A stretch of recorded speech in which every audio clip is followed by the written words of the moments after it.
Buenas tardes muchachos. La clase de esta sesión o este video trata sobre la infiltración, la redistribución y la escorrentía en suelos. Va a ser una clase muy sucinta, muy reducida, porque este tema lo vamos a retomar en la semana siguiente ya con datos, ¿verdad? Ya con datos podemos hablar con más propiedad del tema, ¿verdad? Pero hoy nos vamos a enfocar en los modelos, las ecuaciones que describen la infiltración. Vamos a enfocarnos en metodologías y solamente sentar las bases del tema, ¿verdad? Entonces, la infiltración ya es un ejemplo de flujo no saturado. Acuérdense que venimos en el tema del flujo del agua en el suelo y uno empieza viendo la ley de Darcy, que generalmente se mide en condiciones saturadas, pero la ley de Darcy también se aplica a flujo no saturado. Entonces, cuando uno ¿se acuerdan en la clase anterior de lo de la ecuación de la continuidad y uno mete ahí la ley de Darcy en la ecuación de la continuidad? Se obtiene la ley de Richards, que es la que me modela el flujo en el suelo en condiciones no saturadas. Entonces, generalmente cuando uno habla de infiltración es cuando el agua entra en un suelo seco, ¿verdad? Y si se acuerdan, generalmente conforme los periodos de tiempo son más largos, la infiltración sucede en sentido vertical principalmente, ¿verdad? En sentido vertical es el movimiento, ¿verdad? Entonces, igual que la ley de Darcy, uno puede definir un flujo de agua o un flujo de infiltración y se expresa en términos de velocidad, en términos de longitud por tiempo. La infiltración tiene un montón de aplicaciones. Cuando uno mide la tasa de infiltración en campo, tiene un montón de aplicaciones, ¿verdad? Pero entre los factores importantes que afectan ese fenómeno de infiltración, tenemos la textura del suelo, obviamente, ¿verdad? En suelos gruesos generalmente el agua infiltra más rápido. Conforme va incrementando el contenido de arcilla, esa velocidad de infiltración disminuye considerablemente. La estructura del suelo, esto es los agregados individuales del suelo, ¿verdad? Un suelo bien estructurado, ¿verdad? Con buena materia orgánica, generalmente el agua infiltra fácilmente. En cambio, un suelo compactado, el cual la estructura se ha perturbado y el sistema poroso también se ha reducido en el fenómeno de compactación, eso disminuye la tasa de infiltración. La carga hidráulica, esto es cuando uno hace la prueba de infiltración, uno le imprime una carga o una columna de agua, como los ejemplos que hemos venido viendo, ¿verdad? Antes de esta clase. Uno le imprime una columna de agua sobre el suelo, entonces uno la mantiene constante sobre la superficie. Entonces, dependiendo de la magnitud de esa carga hidráulica o lámina de anegamiento, así va a ser la velocidad de infiltración. Y obviamente la materia orgánica incide, ¿verdad? Generalmente los suelos bien estructurados, con buena materia orgánica, tienen mejor infiltración. El contenido de humedad inicial también incide. No es lo mismo el agua cuando empieza a infiltrar en un suelo que ya está húmedo a un suelo seco. ¿Y qué tan uniforme es el perfil del suelo? Acuérdense que los suelos son capas u horizontes, entonces dependiendo de esa uniformidad sí va a ser la variación en la infiltración, ¿verdad? Otros factores que influyen en la velocidad de infiltración, tenemos los microorganismos del suelo en su rol con la materia orgánica del suelo. La temperatura del suelo y del agua, esto es importante en climas ya más fríos, ¿verdad? El agua es más viscosa entre más fría esté, entonces eso incide sobre la infiltración, ¿verdad? La cobertura del suelo, el uso del suelo, la compactación, como les mencionaba.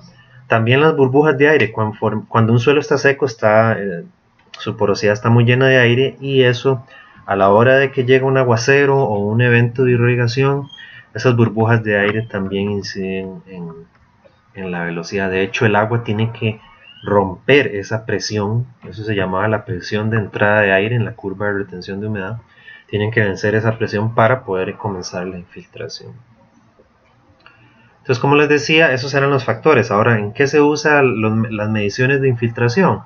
Escoger sistemas de riego, diseñar los sistemas de riego, cuantificar la lámina de agua para irrigación, evaluar la lluvia efectiva. Esto es la cantidad de agua en un evento de precipitación, cuánta agua infiltró en el suelo. Esa es la lluvia efectiva, ¿verdad? Que recuerden que en nuestros suelos, en nuestros climas tropicales, a veces los eventos de lluvia son muy fuertes y mucha de esa agua se pierde por escorrentía superficial, ¿verdad? Y cierta cantidad del evento de lluvia logró infiltrar. Entonces ese tipo de mediciones son interesantes, no hay mucho trabajo en eso y eso sería bonito comenzar a estudiarlo un poco más a fondo en nuestros suelos, ¿verdad? En Centroamérica. Y también sirve para calcular cuánto tiempo va a permanecer un agua estancada sobre la superficie. Por ejemplo, si vos tenés una lámina de 10 centímetros, ¿cuánto durará esa lámina en infiltrar? Según nuestras mediciones previas que habíamos hecho en el campo, ¿verdad? Entonces, hay muchos modelos para describir este fenómeno. Antes de entrar a los modelos, veamos dos diferencias importantes, ¿verdad? Cuando yo hablo de infiltración, uno lo puede ver como infiltración acumulada, ¿verdad? Y generalmente se escribe la letra I mayúscula aquí, estoy señalando, ¿verdad? Entonces, esta es la acumulada, ¿verdad? I mayúscula es la infiltración acumulada. Y eso se mide generalmente en lámina, ¿verdad? Lámina de infiltración acumulada, o sea, es una medida de longitud, ¿verdad? Entonces ahí tienen la forma de la función. Si uno plotea la lámina acumulada con el tiempo, es una función creciente, ¿verdad? De tipo más o menos potencial, ¿verdad? La velocidad de infiltración, en cambio, o infiltrabilidad del suelo, generalmente se denota con la letra I minúscula, ¿verdad? Eso es lo que la gente llama la tasa de infiltración, ¿verdad? Entonces, noten que cuando uno plotea esto con respecto al tiempo, la tasa de infiltración empieza muy arriba, ¿verdad? Es un valor alto, ¿verdad? Especialmente cuando el suelo está muy seco, perdón. Y noten cómo la función llega a una especie de asíntota, ¿verdad? Llega a equilibrarse, ¿verdad? Más o menos, ¿verdad? Llega a un punto en que la I es relativamente constante, ¿verdad? Constante.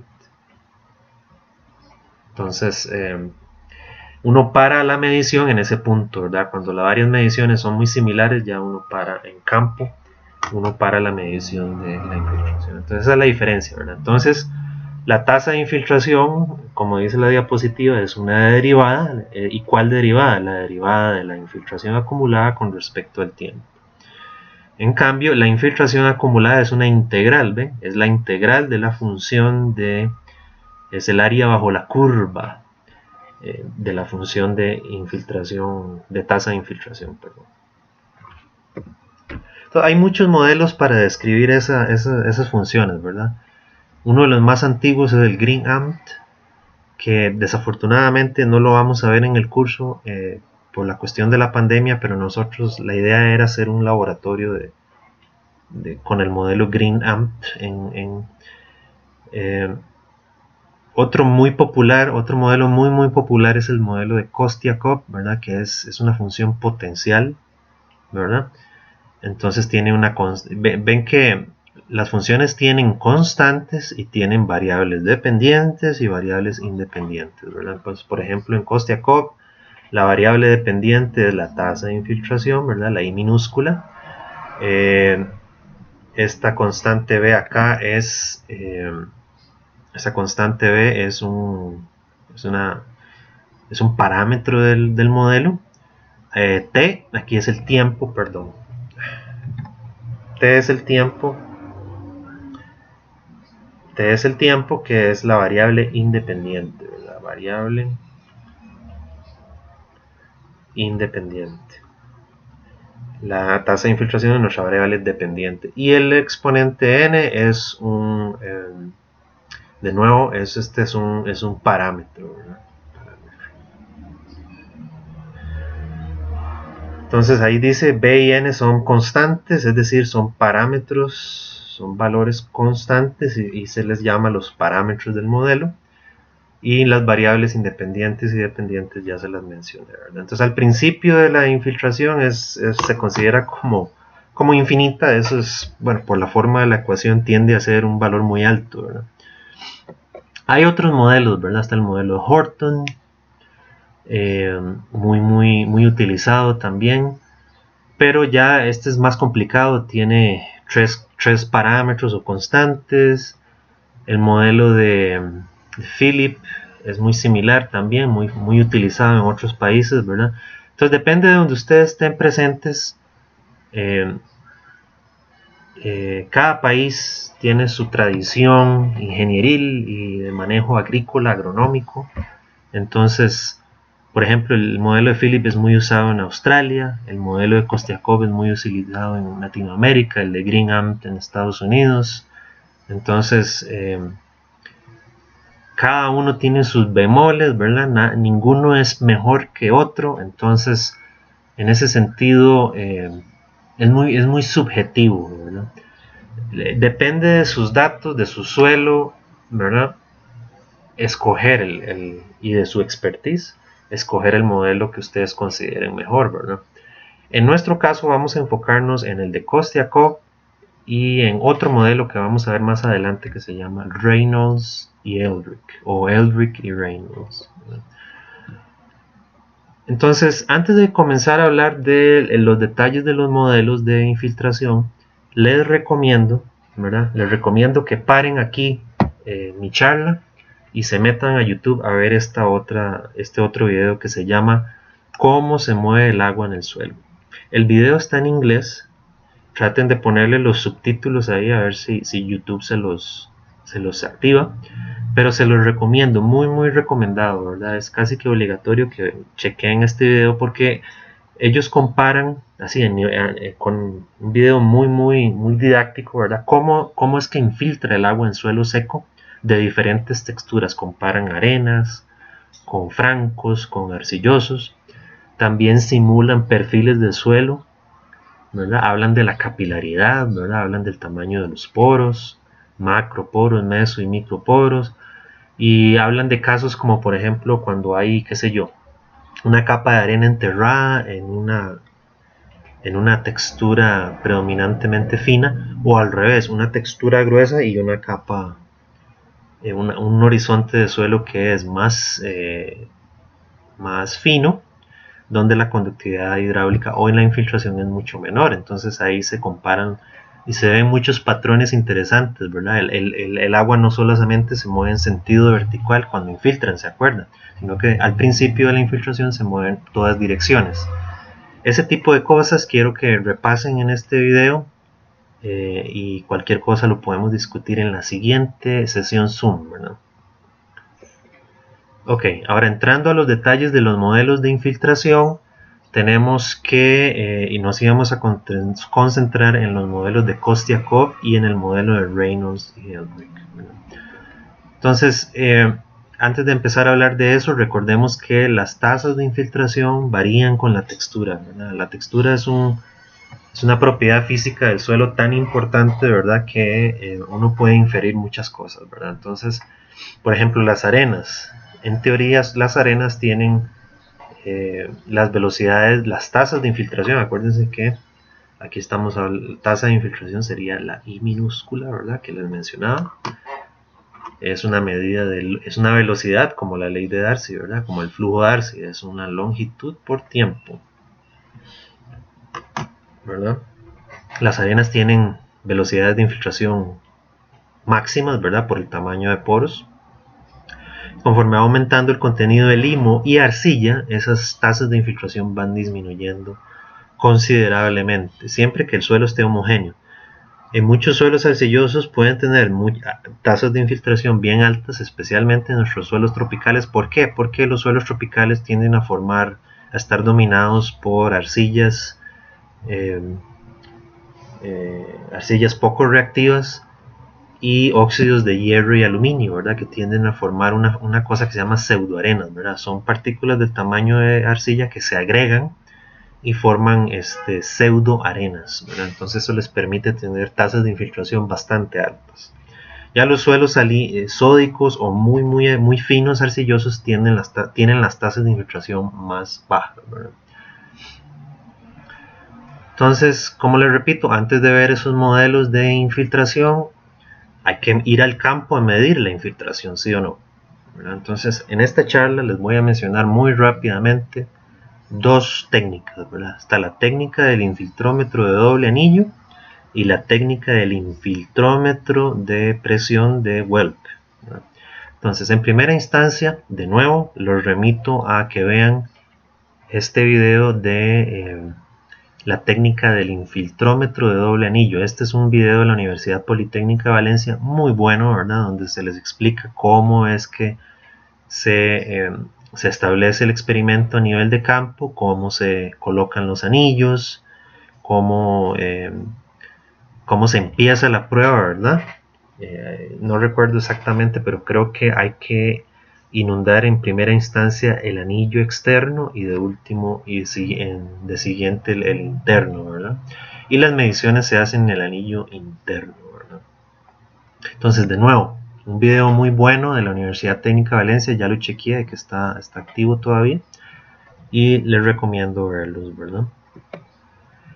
La otra técnica es, uno puede también hacer la medición del infiltrómetro de presión, de infiltración, perdón, con el infiltrómetro de presión de Welp, ¿verdad? Esto es el mismo principio. Uno inserta un anillo, ¿verdad?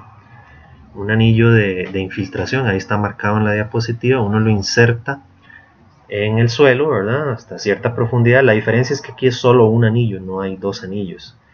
Y la otra diferencia es que en vez de mantener el agua manualmente, estar llenando los anillos concéntricos como la técnica anterior, la carga hidráulica aquí es proveída por una botella o frasco de Marriott, que recuerden que la aplicación del frasco es que mantiene una carga hidráulica, ¿verdad? Una carga hidráulica, en este caso positiva, porque está haciendo presión, ¿verdad?, sobre la superficie del suelo.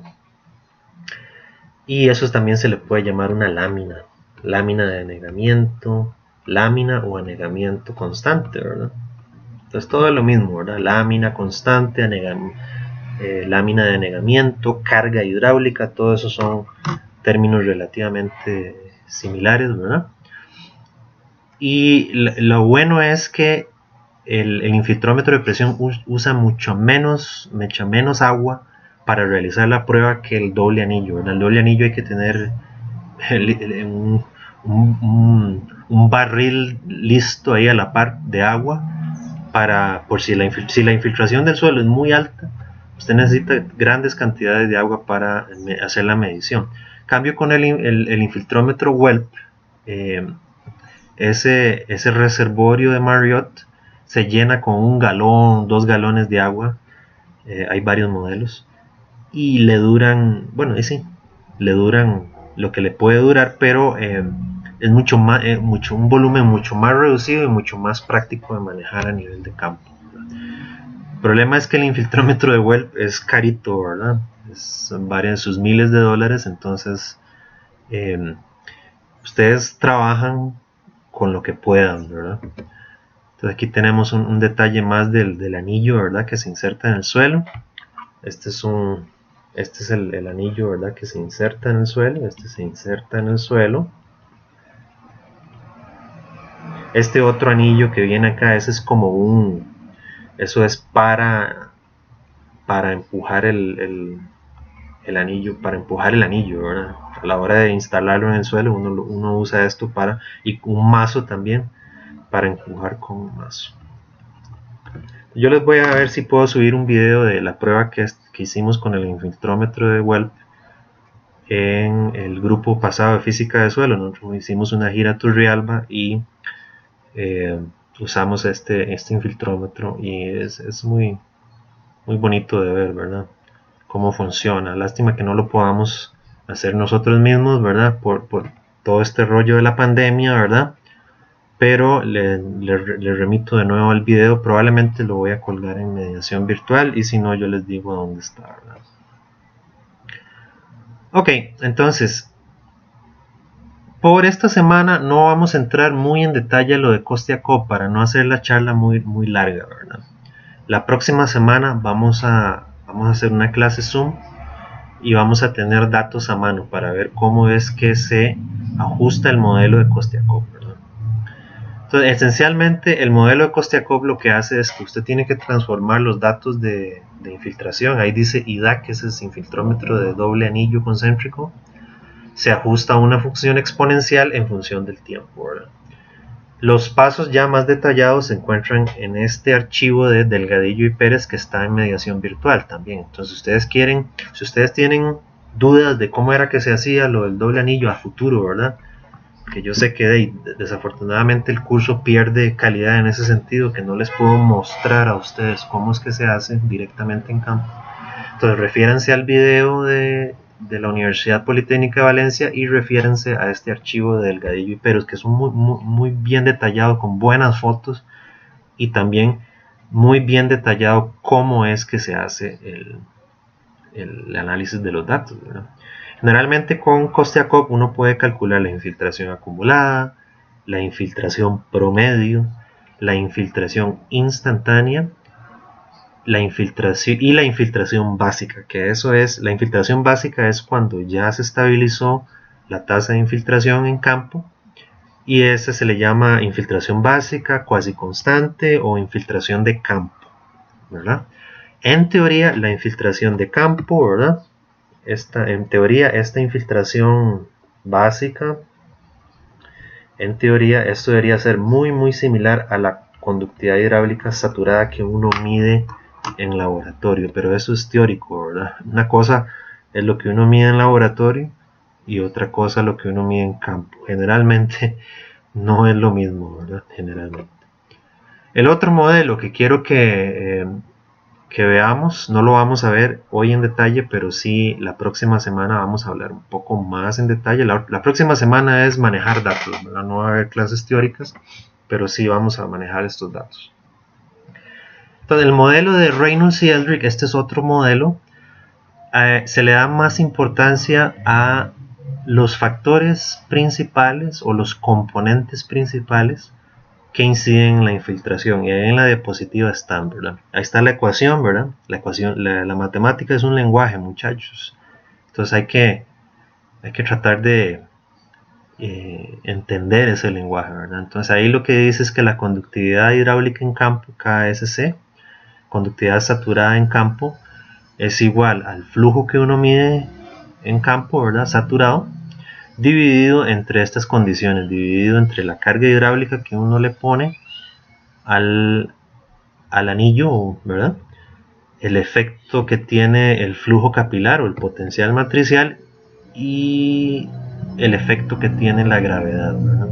Entonces, ¿se acuerdan lo de la gradiente unitaria, verdad? Que la gravedad siempre está presente y el gradiente gravitacional siempre está presente ahí en el flujo, ¿verdad? Eso yo se los explicaba en una sesión anterior, ¿verdad? Entonces, ese 1 que está ahí en la ecuación, este 1 que está acá, ¿verdad? Uy, perdón, me volví. Este 1 que está acá, eso representa la gravedad, ¿verdad? La fuerza de gravedad, o el campo gravitacional, que no todos nosotros estamos inmersos en el campo gravitacional de la Tierra, y no es constante, ojo, ese efecto no es de la misma magnitud en toda la superficie de la Tierra. Hay variaciones según la altitud con respecto al nivel del mar, según las rocas y todo, pero de ahí uno asume que es el mismo valor. Ok, entonces aquí está el detalle de la ecuación de Reynolds y Eldrick, ¿verdad? Lo que uno mide en campo es la tasa de infiltración constante. Entonces aquí hay que ponerle atención. Miren, el modelo le le da importancia a qué tan grande es el anillo que uno usó, ¿verdad? El radio del anillo, la profundidad a la cual se insertó el anillo y la lámina de anegamiento o la carga hidráulica que uno le impuso al anillo. Hay unos parámetros aquí, estos C1, C2 y alfa son parámetros de la ecuación, ¿verdad?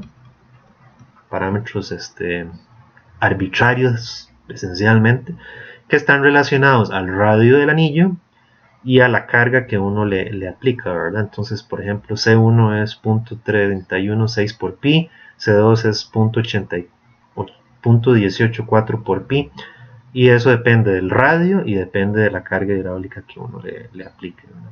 Alfa es un término ahí que se llama longitud capilar macroscópica del suelo, y eso es como, de nuevo, es una constante que es los autores la propusieron, ¿verdad?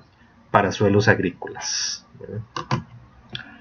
Entonces, ya para ir terminando la charla, ¿verdad? Nos vamos a enfocar en la parte de infiltración, no vamos a hablar tanto del concepto de redistribución y escorrentía. Pero así muy rápidamente, ¿qué es la redistribución? Eso es como cuando ok, está lloviendo, para de llover, para de haber un evento de irrigación también, y entonces el agua no se queda estática, ¿verdad? El agua va a infiltrar, va a escurrir o se va a evaporar, ¿verdad? Hay muchos fenómenos que suceden, ¿verdad? Entonces generalmente, bueno, pues el agua se mueve en el perfil, ¿verdad? Y dependiendo de nuevo de la textura, de la estructura del suelo, dependiendo de un montón de cosas, se va a infiltrar o mover más rápido o menos rápido.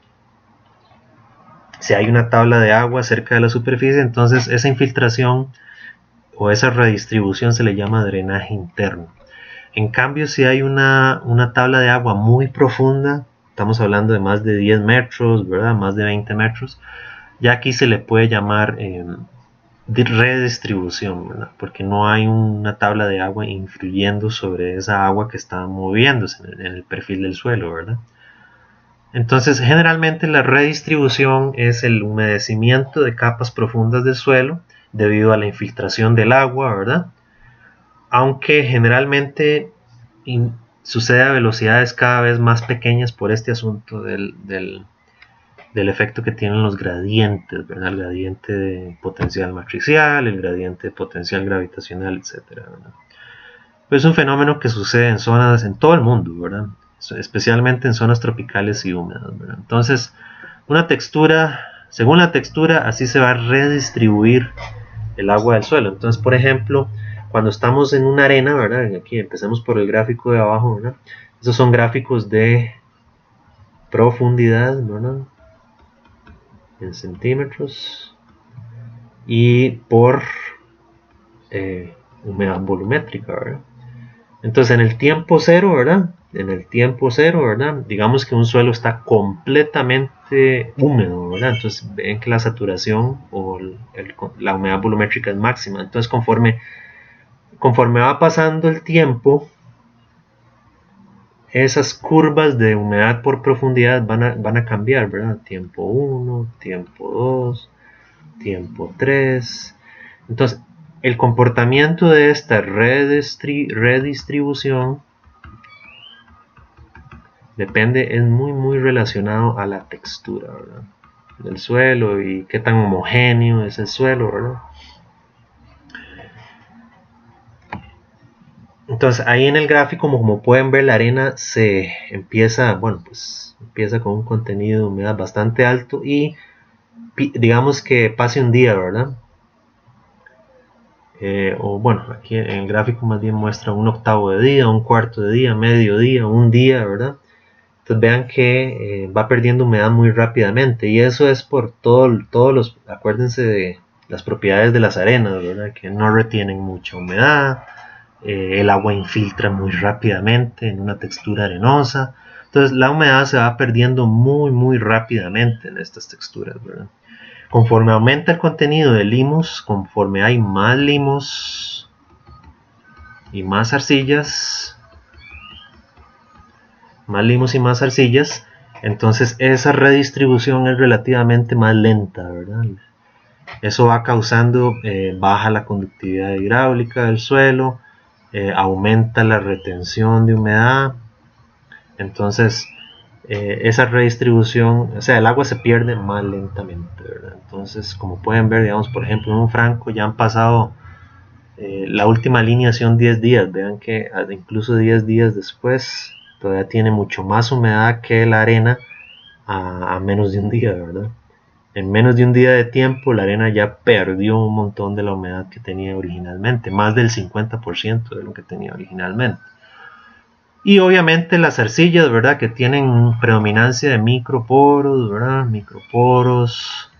Las CASAT son mínimas y la retención de humedad es máxima, ¿verdad? Es máxima. Obviamente aquí en las arcillas el agua se redistribuye mucho más lentamente, es decir, las arcillas van a perder humedad con menor velocidad, el agua va a fluir más lentamente. Y todo esto es cierto siempre y cuando el suelo sea homogéneo y no haya un nuevo evento de precipitación o irrigación, porque cuando llega otra lluvia o se está secando muy rápido, hay una sequía, entonces estas curvas varían, ¿verdad? Entonces todos estos son casos ideales, ¿verdad? Son casos idealizados, diría yo, ¿verdad? Entonces ahí está lo que decía la diapositiva para que les quede ahí. Y les dejo para que ustedes vayan pensando, ¿verdad? Un poco sobre el término de la escorrentía, ¿verdad? ¿Por qué es que sucede la escorrentía? ¿Será un fenómeno natural o causado por el hombre, ¿verdad? ¿Qué fases tiene la erosión hídrica? Ya esto es el siguiente tipo de movimiento del agua, que no necesariamente es saturado o no saturado, sino que la escorrentía está sobre la superficie y es abierta a la atmósfera. Entonces es un flujo ya diferente, ¿verdad? Y aquí estamos hablando de erosión hídrica, ¿verdad? Y eso es más pertinente a un curso de degradación de suelos, ¿verdad? O conservación de suelos. Pero si quieren hablar de eso, en la próxima sesión de Zoom podemos conversar. Entonces para ya, eso sería lo último, ya para terminar la presentación y que no se haga muy larga. Entonces de nuevo, muchachos, la infiltración es generalmente cuando el agua del suelo empieza a infiltrar en un suelo seco, en un perfil de suelo seco. Hay muchos modelos para describir este fenómeno. Nos vamos a concentrar en Kostiakov y Reynolds y Eldrick. La próxima semana vamos a ver más datos y cómo es que se manejan esos datos en una sesión Zoom, ¿verdad? Y hay técnicas para medir la infiltración en campo, ¿verdad? Debido a la pandemia no podemos ir nosotros a hacerlas en campo, pero sí les recomiendo ver el video del doble anillo concéntrico y ver el video que les voy a subir a mediación del infiltrómetro de WELP, ¿verdad? Para que comparen y vean las diferencias entre uno y otro, ¿verdad? Entonces con eso me despido, muchas gracias por su atención. Y cualquier duda la vamos a evacuar la siguiente sesión, ¿verdad? Muchas gracias, muchachos, y que pasen bien.